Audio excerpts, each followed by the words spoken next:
Hello friends, welcome back to my channel. আশা করি সকলেই আল্লাহর রহমতে অনেক ভালো আছেন। আমি আবারও হাজির হলাম আপনাদের মাঝে নতুন একটি রেসিপি নিয়ে। তাহলে চলুন দেখে নেওয়া যাক। আমি এখানে মুগের ডাল হালকা করে ভেজে নিব। যখন কালারটা চেঞ্জ হয়ে যাবে তখন আমি নামিয়ে নিব। দেখেন কালারটা চেঞ্জ হয়ে গেছে। তারপর আমি ধুয়ে ভিজিয়ে রাখবো।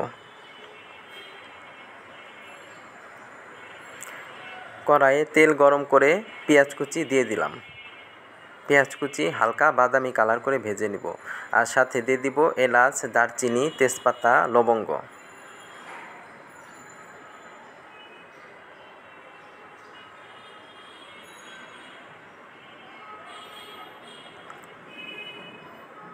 আদা বাটা, রসুন বাটা দিয়ে দিলাম 1 টেবিল চামচ। এখন আমি আদা বাটা, রসুন বাটাগুলো একটু কষিয়ে নিব যাতে কাঁচা গন্ধ চলে যায়। সাথে স্বাদ মতো লবণটাও দিয়ে দিলাম।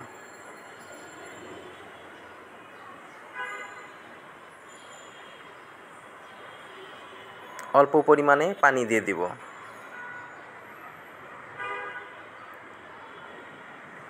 এখন আমি গুঁড়া মশলাগুলো দিয়ে দিব।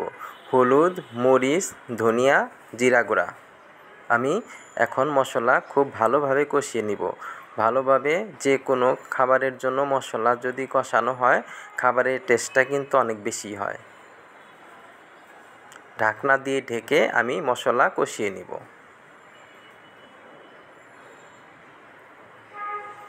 মশলা কষানো হয়ে গেছে।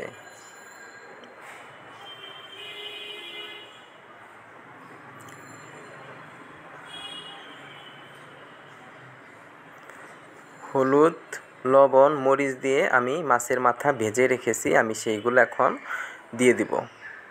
আর 2-1 মিনিটের মতো কষিয়ে নিব।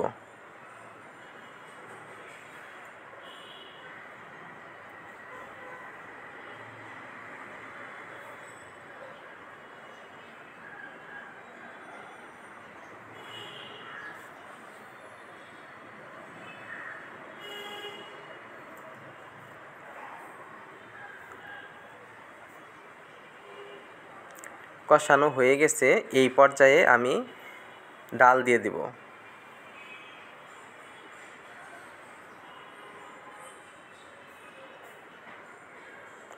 ডাল দিয়ে আমি আরও কিছুক্ষণ নেড়েচেড়ে ভালোভাবে কষিয়ে নেব।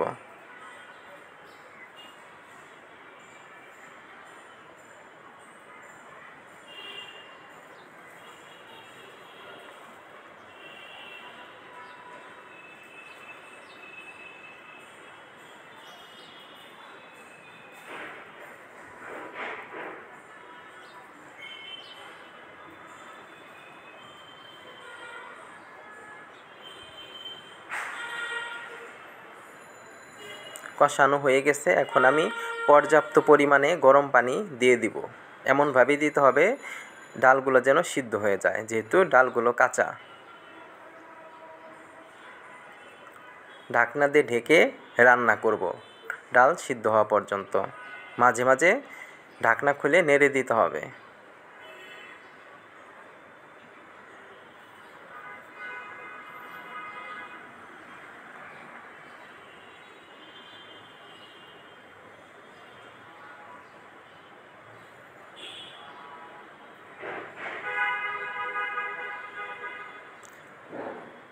আমার রান্না শেষের দিকে। আমি এখন কয়েকটা কাঁচামরিচ দিয়ে দিলাম। তারপর দিয়ে দিব 1 চা চামচ গরম মশলার গুঁড়ো। 1 চামচের বেশি দেওয়া যাবে না, তাহলে টেস্টটা অন্যরকম হয়ে যাবে।